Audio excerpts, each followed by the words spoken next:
प्यारे बच्चों, आज मैं लाई हूँ आपके लिए एक नई कहानी। कहानी का नाम है छुटकी की समझदारी। तो चलिए शुरू करते हैं। क्लास में सभी बच्चे टीचर के पढ़ाए गए पाठ से उत्तर रट कर आते, लेकिन छुटकी हमेशा टीचर के पढ़ाए हुए पाठ को अपने आसपास की जिंदगी से जोड़ने की कोशिश करती। रटा रटाया जवाब देने वाले बच्चे हमेशा फर्राटेदार भाषा में जवाब देते थे, लेकिन छुटकी सोच सोच कर जवाब देती थी।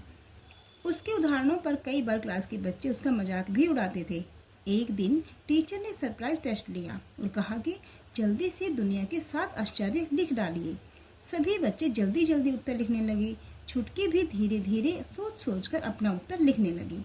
जब सबने अपनी कॉपी जमा कर दी, तब टीचर ने छुटकी से पूछा, क्या हुआ बेटा, आपको जितना पता है उतना ही लिखिए। जी, मैं तो सोच रही थी कि इतनी सारी चीज़ें हैं, इनमें से कौन सी 7 चीज़ें लिखूं? छुटकी टीचर को अपनी कॉपी थमाते हुए बोली।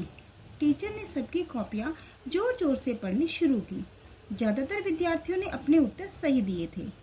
Taj Mahal, Chichen Itza, Christ the Redeemer की प्रतिमा, रोम का कोलोसियस, चीन की विशाल दीवार, माचू पिच्चू, जॉर्डन का पेत्रा। टीचर खुश थी कि विद्यार्थियों को उनका पढ़ाया हुआ पाठ याद था। बच्चे भी काफ़ी उत्साहित थे और एक दूसरे को बधाई दे रहे थे। अंत में टीचर ने छुटकी की कॉपी उठाई और उसका उत्तर भी सबके सामने पढ़ना शुरू किया। दुनिया के 7 आश्चर्य हैं: देख पाना, सुन पाना, किसी चीज़ को महसूस कर पाना, हंस पाना, प्रेम कर पाना, सोच पाना और दया कर पाना। छुटकी के उत्तर सुन पूरी क्लास में सन्नाटा छा गया। टीचर भी अवाक खड़ी थी। आज गांव से आई एक बच्ची ने उन सभी को उन प्रकृति प्रदत्त अनमोल तोहफों का आभास करा दिया था, जिनके तरफ उन्होंने कभी ध्यान ही नहीं दिया था।